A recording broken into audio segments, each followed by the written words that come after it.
Halo teman-teman, perkenalkan nama saya Muhammad Rehan dengan NIM 22076083.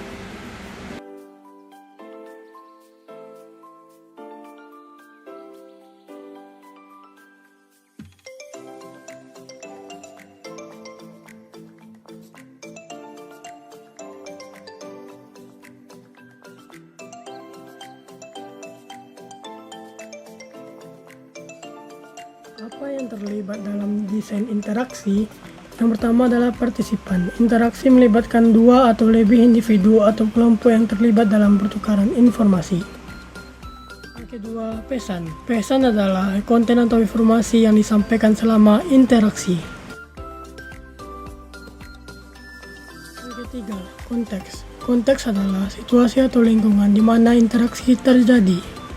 Beberapa masalah praktis. Pertama, kesalahpahaman. Kedua, gangguan komunikasi. Ketiga, kurangnya mendengarkan aktif. Yang keempat, perbedaan latar budaya. Kelima, hambatan nasional. Pengalaman terintegrasi. Pengalaman merujuk pada peningkatan yang menggabungkan berbagai elemen atau aspek pengalaman. Pengalaman terintegrasi. Pendekatan desain yang bertujuan untuk menciptakan pengalaman. Desain pengalaman terintegrasi, fokus utamanya yaitu konsistensi, kolaborasi, pendekatan, dan pengoptimalan. Pengembangannya yaitu riset dan pemahaman pengguna memahami kebutuhan.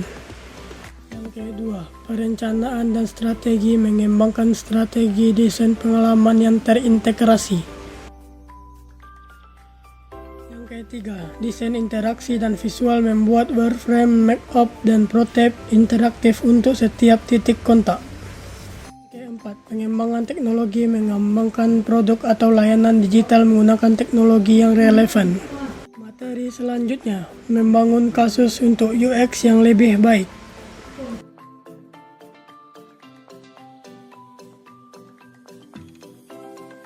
Motif mengapa sekarang waktunya pakai UX. Yang pertama, ekspektasi pengguna yang semakin tinggi terhadap produk digital. Yang kedua, ekspektasi pengguna yang meningkat dengan berkembangnya teknologi dan digitalisasi. Yang ketiga, peningkatan aksesibilitas dan inklusi UX juga mencakup aksesibilitas digital. Kontribusi UX terhadap kesuksesan bisnis tidak hanya berdampak pada resepsi merek. Apa itu UX?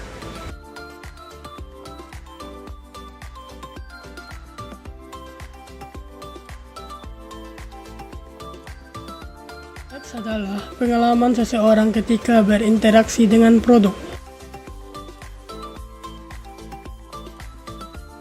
Kesempatan utama UX.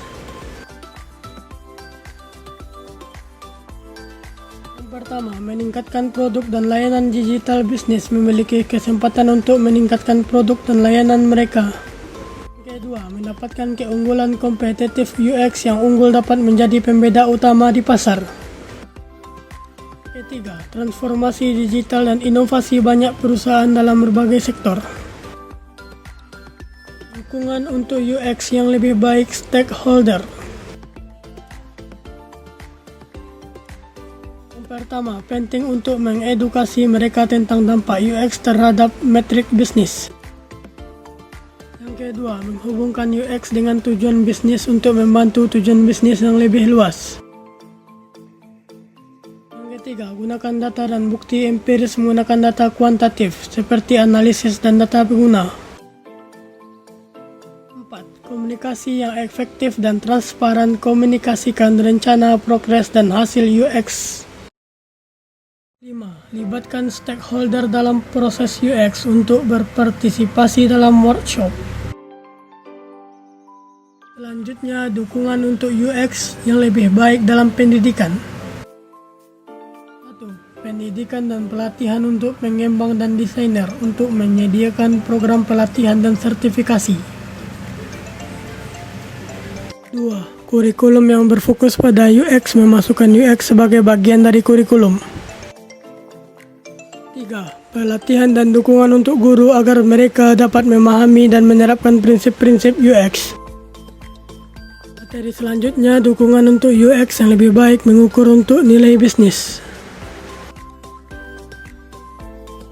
Mengaitkan UX dengan key performance yang relevan bagi bisnis seperti tingkat konversi.